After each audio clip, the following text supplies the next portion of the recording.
नमस्कार, उड़ान एकेडमी की ई लर्निंग प्लेटफॉर्म में मैं प्रदीप राव आपका स्वागत करता हूं। आज की इस वीडियो में हम देखेंगे भारतीय इतिहास से संबंधित बहुत ही महत्वपूर्ण प्रश्न श्रृंखला जो आने वाले एसआई भर्ती परीक्षा के लिए अति महत्वपूर्ण हो सकते हैं।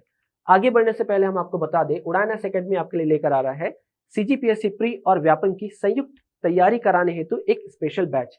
ये जो बैच है 17 अक्टूबर से प्रारंभ होगी, जिसका समय होगा सुबह 7:30 से 10 बजे तक, 10:30 बजे तक। तो देखिएगा, बढ़ते हम प्रश्न श्रृंखला की ओर। लिखा हुआ है, नीचे दी गई घटनाओं पर विचार कीजिए। चलो भाई विचार करते हैं। क्या लिखा हुआ है? पहला गोलमेज सम्मेलन। अच्छा, इनको कालक्रम के अनुसार व्यवस्थित करना है, समय के अनुसार। तो अगर ध्यान रखें कि पहला अगर गोलमेज सम्मेलन है तो नवंबर 1930 से जनवरी तक चलेगा, जनवरी 1931 तक चलेगा। इसमें कांग्रेस ने भाग नहीं लिया था, ठीक है। द्वितीय राष्ट्र की मांग की घोषणा, ये होता है मार्च 1940 में, ठीक है। ये होता है लाहौर अधिवेशन मुस्लिम लीग का। तीसरा जो है पूना समझौता, पूना समझौता जो है ये होता है 1932 में, और 32 में भी कब? तो याद रखना 24 सितंबर के दिन। किनके बीच में? गांधी जी और अंबेडकर जी के बीच में। गांधी इरविन समझौता, तो गांधी इरविन समझौता होता है 5 मार्च 1931 में। चलो भाई देखते हैं। तो सबसे पहले क्या हुआ है? गोलमेज सम्मेलन, तो पहले तो ये आ जाएगा। फिर हुआ है ये कौन सा? गांधी इरविन समझौता, मतलब पहले क्या आना चाहिए? अब 4। फिर 1932 कौन सा आ जाएगा आपका? पूना समझौता। फिर आ जाएगा सेकंड, द्विराष्ट्र सिद्धांत की घोषणा। तो देखिएगा, 2 कहां पर लिखा है? 1 4 3 2, तो ये हो जाएगा आपका आंसर, ठीक है। अब देखिए, हो सकता है एसआई में इतना टफ क्वेश्चन ना पूछे, लेकिन इससे ये तो सोचिएगा ना कि ऐसा क्रम भी आपको ध्यान रखना है, ठीक है। और आपको जो इंपॉर्टेंट दिवस है, दिन है, ये भी आपको ध्यान रखने हैं। हो सकता है कि डायरेक्ट डेट ही आपको पूछ दिया जाए। बढ़ते हैं अगले प्रश्न की ओर। अगला प्रश्न हमारे सामने है, 1946 के रॉयल भारतीय नौसेना के विद्रोह से पहले नेवल सेंट्रल स्ट्राइकर का अध्यक्ष किसे चुना गया था? तो आप देखेंगे एमएस खां को ही चुना गया था।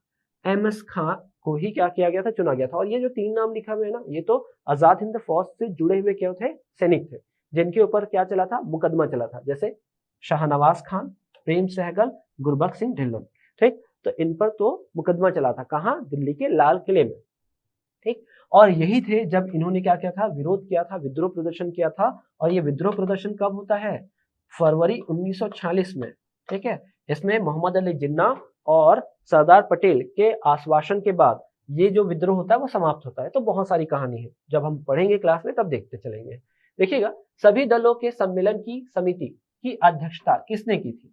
जिसने 1928 में नेहरू रिपोर्ट प्रस्तुत किया था। तो जब नेहरू रिपोर्ट प्रस्तुत हुआ है तो नेहरू रिपोर्ट के जो अध्यक्ष थे वो कौन थे? नेहरू रिपोर्ट बनाने वाले। तो उसमें मोतीलाल नेहरू और जवाहरलाल नेहरू भी शामिल थे। अब दुविधा में मत रहिएगा, मोतीलाल नेहरू जो थे वो नेहरू समिति के अध्यक्ष थे। अगर आपको बोला जाएगा सर्वदलीय सम्मेलन, सर्वदलीय सम्मेलन, सर्वदलीय सम्मेलन में आप पढ़ेंगे 3 सम्मेलन हुए थे। कितने सम्मेलन हुए थे? 3 सम्मेलन हुए। एक हुआ फरवरी 1928, यहां लिख देता हूं ना, 1928 में ये सम्मेलन हुए। एक हुआ फरवरी में, एक हुआ मई में, और एक होता है आपका अगस्त में, ठीक। अगर बात करें ये कहां हुआ था, तो ये हुआ दिल्ली में, ये पूना, या तो आपको मिलेगा कहां? बंबई में, और यहां होता है ये लखनऊ में होता है, ठीक है। अब अगर बोला जाए पहले सर्वदलीय सम्मेलन की अध्यक्षता किसने की थी, तो आप M.A. अंसारी याद रखेगा। M.A. अंसारी मैंने शॉर्ट में लिखा है। अगर द्वितीय सर्वदलीय सम्मेलन का मोतीलाल नेहरू, भी तीसरे का भी M.A. अंसारी, कुछ ऐसा है, ध्यान रखें। लेकिन यहां पर क्या पूछा है? सर्वदलीय सम्मेलन की अध्यक्षता किसने की है? पहला, दूसरा, तीसरा, ऐसा कुछ नहीं पूछा है। आपको डायरेक्ट क्या पूछा है? अध्यक्षता किसने की है? जिसने 1928 में नेहरू रिपोर्ट प्रस्तुत की थी। तो नेहरू रिपोर्ट प्रस्तुत करने वाले जो थे, है ना, नेहरू रिपोर्ट जो बनाने वाले थे, उनमें जो सदस्य समिति बनी थी उसके अध्यक्ष पूछ रहा है। तो आपको याद रखना है कौन? मोतीलाल नेहरू। इस समिति में 11 सदस्य शामिल थे भाई। कितने सदस्य? 11 सदस्य शामिल थे। कांग्रेस से 3 सदस्य थे। कौन कौन थे? तो याद रखना, बड़े नेहरू, छोटे नेहरू अर्थात मोतीलाल नेहरू, जवाहरलाल नेहरू, इसके अलावा थे सुभाष चंद्र बोस भी, ठीक। बढ़ते हैं अगले प्रश्न की ओर। अगला प्रश्न हमारे सामने है, निम्नलिखित में से किस विवाद के कारण गांधी जी ने पहली बार आमरण अनशन किया था या अनशन किया था? तो इनमें से देख के बताना है। आप देखो जीवन काल में अगर पहली बार बोलेगा तो कहां पर, जोहान्सबर्ग में जाना है, ठीक है, जोहान्सबर्ग 1908 में। और भारत में पहली बार तो अहमदाबाद मिल हड़ताल या आंदोलन, और आगे चलकर एक दो बार और करेंगे, जैसे कि वो पूना पैक्ट में करते हैं। पूना पैक्ट होने से पहले कमनोल अवार्ड जब पेश होता है रैमजे मैकडॉनल्ड के द्वारा 1932 में, यरवदा जेल में वो हड़ताल चालू कर देते हैं, भूख हड़ताल। भूख हड़ताल भी कब करते हैं, तो 20 सितंबर से 24 सितंबर कब, 1932 में इनका अनशन होगा। इस दौरान क्या होगा, 5 दिन का अनशन होगा, और इस दिन होता है पूना पैक्ट। तो यहां पर देखिएगा हमारा जो आंसर होने वाला है, ठीक है, वो क्या होगा आपका, अहमदाबाद। ठीक, थोड़ा स्पेलिंग यहाँ पर मिस्टेक है, ध्यान दीजिएगा, ये मार्ले ऐसा लिखते हैं। ठीक, बढ़ते हैं अगले प्रश्न की ओर। लिखा हुआ है क्या, महात्मा गांधी ने दक्षिण अफ्रीका में किस अखबार की स्थापना की थी जिसका प्रयोग उन्होंने दक्षिण अफ्रीका में नस्ल भेद के खिलाफ लड़ने के लिए किया था। ठीक है, तो सत्याग्रह नहीं, इंडियन वॉइस नहीं, हरिजन नहीं, हरिजन तो बाद में बनेगा 1933 के आसपास। ठीक, ये रहेगा इंडियन ओपिनियन। इस पत्रिका के माध्यम से इन्होंने अफ्रीका में चल रहे नस्लवाद हेतु क्या करी थी, लड़ाई लड़ी थी। बढ़ते हैं अगले प्रश्न की ओर। अगला प्रश्न हमारे सामने है, बंगाल के विभाजन को किसने रद्द किया था। तो देखो बंगाल विभाजन जो था किसने रद्द किया था, ये पूछा जा रहा है। और यहाँ पर क्या लिखा है, वायसराय का नाम लिखा हुआ है। तो इसका मतलब है आपको वायसराय का नाम बताना है जिसके समय ये रद्द हुआ था। ठीक है, तो यहाँ पर देखिए कर्जन तो थे ही नहीं, मिंटो तो थे ही नहीं। हुआ कब इनके समय, हाँ, लॉर्ड हार्डिंग द्वितीय के समय। क्योंकि लॉर्ड हार्डिंग द्वितीय का समय जो है 1910 से लेकर 1916 तक है। और हम जानते हैं जब तीसरा थर्ड दिल्ली दरबार का आयोजन होता है, थर्ड दिल्ली दरबार, ठीक है, तीसरा दिल्ली दरबार, पहला होता है लिटन के समय 1877, ठीक है, 77, दूसरा होता है कर्जन के समय 1903, और तीसरा होता है यहाँ पर कब, 1911 में। इसी समय जॉर्ज पंचम आते हैं, जॉर्ज पंचम और रानी मैरी आती है, जॉर्ज फिफ्थ, पंचम लिख देता हूं। इन्होंने दो चीज बोले थे कि बंगाल का जो विभाजन है ना, बंगाल विभाजन ये रद्द कर दो, और दूसरा राजधानी जो है कलकत्ता के स्थान पर, राजधानी जो है कलकत्ता के स्थान पर से बनाया जाए, बोलते हैं दिल्ली को। तो ये दो बातों की घोषणा करते हैं। ठीक है, तो बंगाल विभाजन किसके समय हो रहा है रद्द, तो हार्डिंग द्वितीय के समय हो रहा है। ठीक, वैसे और कोई हार्डिंग लिखा नहीं, अगर ऐसा लिखा तो हार्डिंग को ही आप टिक करेंगे। बढ़ते हैं अगले प्रश्न की ओर। लिखा हुआ है, निम्नलिखित में से किस गवर्नर जनरल वायसराय ने महिला शिक्षा का समर्थन किया और इसके लिए वार्षिक दान भी दिया। तो देखेंगे अब अगर पढ़ते हैं शिक्षा के क्षेत्र में अंग्रेजों के द्वारा क्या कार्य किया गया है, तो 1854 वाला जो समय बहुत ज्यादा इंपॉर्टेंट है। इसी समय आता है क्या, चार्ल्स वुड डिस्पैच, जिसको भारत में शिक्षा का मैग्ना कार्टा कहा जाता है। ठीक, भारत में शिक्षा का मैग्ना कार्टा। इसी में कहा गया है कि स्त्रियों को भी क्या मिलना चाहिए, शिक्षा मिलनी चाहिए। साथ ही जो निम्न वर्ग है उनकी शिक्षा का दायित्व सरकार को वहन करना चाहिए। तो ये सारा जो प्रावधान है किनके समय आता है, डलहौजी के समय। किसके समय आता है, लॉर्ड डलहौजी के समय। तो देखिएगा लॉर्ड डलहौजी है क्या ऑप्शन में, बिल्कुल है, फर्स्ट ऑप्शन आपका, तो यही आपके आंसर।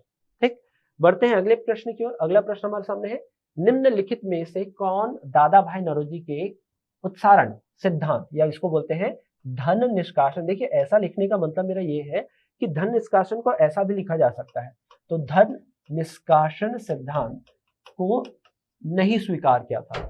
ठीक है, तो बाल गंगाधर तिलक इन्होंने स्वीकार किया, आरसी दत्त मतलब रमेश चंद्र दत्त इन्होंने स्वीकार किया, रनाडे जी ने, महादेव गोविंद रनाडे जी इन्होंने भी स्वीकार किया, लेकिन सर सैयद अहमद खान इन्होंने स्वीकार नहीं किया था। बहुत ही महत्वपूर्ण प्रश्न है, एक आध प्रश्न ऐसा भी बन सकता है। ठीक है, तो बढ़ते हैं हमारे अगले प्रश्न की ओर। लिखा हुआ है, अखिल भारतीय कांग्रेस की प्रथम महिला अध्यक्षता थी। प्रथम महिला, तो प्रथम महिला तो हम जानते हैं एनी बेसेंट है। मैंने इस प्रश्न को केवल इसलिए उठाया है ताकि इससे और कैसे प्रश्न बन सकते हैं। अब देखो कादम्बनी जो बोस या कहीं पढ़ेंगे आप गांगुली लिखा हुआ, तो ये पहली महिला सदस्य है, अध्यक्ष नहीं, पहली महिला सदस्य कौन है, कादम्बनी गांगुली है। ठीक, पहली महिला अध्यक्ष अगर बात करेंगे तो कौन है, एनी बेसेंट। पहली भारतीय महिला अगर कहा जाएगा तो सरोजिनी नायडू, और द्वितीय भारतीय महिला या तीसरे क्रम की भारतीय मतलब अध्यक्ष, महिला अध्यक्ष, तीसरी महिला अध्यक्ष या द्वितीय भारतीय, वो कौन है, नलिनी सेन गुप्ता। ठीक है, ध्यान रखिएगा, बहुत इंपॉर्टेंट है ये भाई। क्या क्या ध्यान देना है, ये पहली महिला सदस्य, ये पहली महिला अध्यक्ष, प्रथम भारतीय महिला अध्यक्ष, द्वितीय भारतीय महिला अध्यक्ष, तो ऐसा कुछ है। ठीक, बढ़ते हैं अगले प्रश्न की ओर। अगला प्रश्न हमारे सामने है क्या, पंजाब में कृषि आंदोलन आयोजित करने के लिए लाला लाजपत राय को किस वर्ष निर्वासित करके जेल भेजा गया था। ठीक, तो देखिएगा जेल भेजा गया था, वो भी कहां भेजा गया था, मांडले जेल। कहां, मांडले जेल भेजा गया था। कहां भेजा गया था, मांडले जेल। किनके साथ, तो इनके साथ होते हैं अजीत सिंह। ठीक है, और ये कब होता है, स्वदेशी आंदोलन जब चल रहा होता है तो स्वदेशी आंदोलन का प्रसार कहाँ होता है, पंजाब में भी होता है। और पंजाब में इसको कौन नेतृत्व प्रदान कर रहे होते हैं, अजीत सिंह और कौन, लाला लाजपत राय। और ये सारी घटना कब की है, 1907 की है। ठीक है, ध्यान रखिएगा, लाला लाजपत राय जी को भी जेल हुआ था, इनको निर्वासित करके मांडले जेल भेज दिया था। इसके कुछ समय बाद किनको भेजा जाएगा, 6 वर्ष के लिए, तो तिलक जी को भेजा जाएगा। हालांकि उनकी कहानी कुछ और है। ठीक, बढ़ते हैं अगले प्रश्न की ओर। अगला प्रश्न हमारे सामने लिखा हुआ है, भारत के निम्नलिखित वायसराय को उनकी नियुक्ति के वर्ष के अनुसार कालक्रम में लिखिए। तो देखिएगा, कैनिंग का समय अगर है अपने पास तो 56 से लेकर 62 तक इनका समय है। मेयो अगर थोड़ा हिसाब किताब देखें तो 1869 से 72 तक इनका समय है। एल्गिन फर्स्ट का जो समय है वो जस्ट किसके बाद होता है, तो कैनिंग के बाद होता है। तो कैनिंग के बाद मतलब क्या होगा, 62 से 63 के आसपास तक। फिर लिटन जो होता है, इनका समय जो होता है मियो के बाद चालू होता है, तो 76 से कब, 80 तक। ठीक है, तो देखिएगा पहले क्रम में कौन आ जाएंगे, कैनिंग आ जाएंगे। दूसरे क्रम में कौन आ जाएंगे, एल्गिन आ जाएंगे, मतलब क्या होना चाहिए, 3।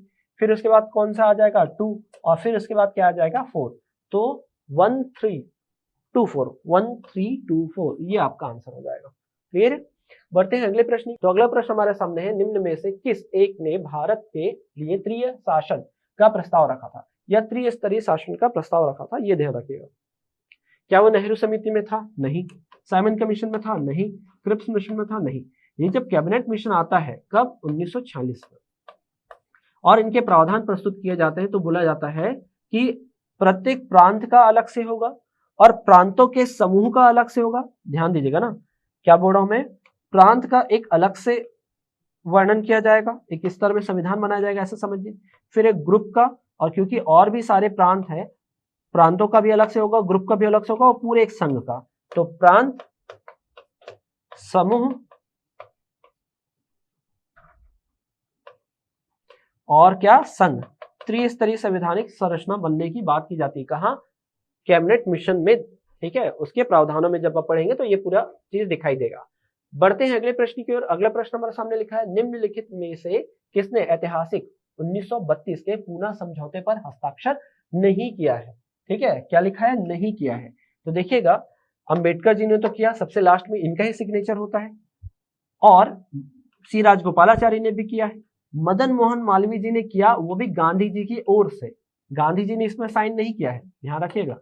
गांधी जी ने इस समझौते में साइन नहीं किया है, बल्कि गांधी जी के बिहाफ पे कौन साइन किए रहते हैं, मदन मोहन मालवीय। तो इस प्रश्न का उत्तर याद रखिएगा, मोहनदास करमचंद गांधी। तो यही लिखा है, एम के गांधी लिखा हुआ। बढ़ते हैं अगले प्रश्न की ओर। अगला प्रश्न हमारे सामने है, बंगाल में निम्न में से कौन सा कारखाना डचों के द्वारा स्थापित किया गया था। तो बंगाल में तो बहुत सारी जगह थे, लेकिन उसमें से सबसे जो इंपॉर्टेंट जगह था वो था चिंसुरा, जहां पर क्या किया जाता है, डचों के द्वारा एक फैक्ट्री की स्थापना की जाएगी। बढ़ते हैं अगले प्रश्न की ओर। अगला प्रश्न हमारे सामने लिखा है, अधोलिखित को सम्मिलित कीजिए तथा दिए गए कोट की सहायता से सही उत्तर का चयन करें। तो देखिए, बहादुर शाह को बोला जाता है शाह ए बेखबर, शाह बेखबर। ठीक है, जहादर शाह को बोला जाता है क्या, या तो आप अच्छे से जानते हैं किनको, मोहम्मद शाह को, इनको बोला जाता है रंगीला। तो 4 का, डी का 4 कहां दिख रहा है आपको, 2 ऑप्शन में दिख रहा है बस। और देखो बहादुर शाह, ठीक, तो ये क्या है आपके, शाह बेखबर। तो यही हो गया आंसर आपका, ध्यान दो। ए का 2 हो जाएगा, इसका क्या हो जाएगा, लंपट मूर फर्रुखशियार घृणित काया, पढ़ते हैं आप इसको, तो इसका आंसर क्या हो जाएगा, बी। ठीक, बढ़ते हैं हम अगले प्रश्न की ओर। अगला प्रश्न हमारे सामने लिखा हुआ है, शिवाजी के शासनकाल में किस दर से सरदेशमुखी वसूल किया जाता था। तो सरदेशमुखी नाम में लिखा है 10। ठीक, तो 1/10वां हिस्सा क्या किया जाता था, इस कर के रूप में वसूल किया जाता। एक और होता था जिसको हम क्या कहते हैं, चौथ, जिसमें राज्य की आय का चौथा हिस्सा ये मांग करते थे। तो यहाँ पर उत्तर याद रखिएगा, क्या था, 1/10 की दर से ये क्या करते थे, सरदेशमुखी वसूल करते थे। इस प्रकार आज का जो ये प्रश्न श्रृंखला है हम यहीं पर समाप्त करते हैं। आशा करता हूं इससे आपकी तैयारी को एक नई दिशा मिलेगी, साथ ही साथ जो आपके डाउट रहे होंगे वो क्लियर हो गए होंगे, और कैसे प्रश्न पूछे जा सकते हैं ये भी समझ में आ गया होगा। तो आशा करता हूं ये वीडियो आपके लिए लाभकारी होगा। ऐसे ही वीडियो के साथ मिलता हूं मैं अगले वीडियो में, तब तक के लिए धन्यवाद।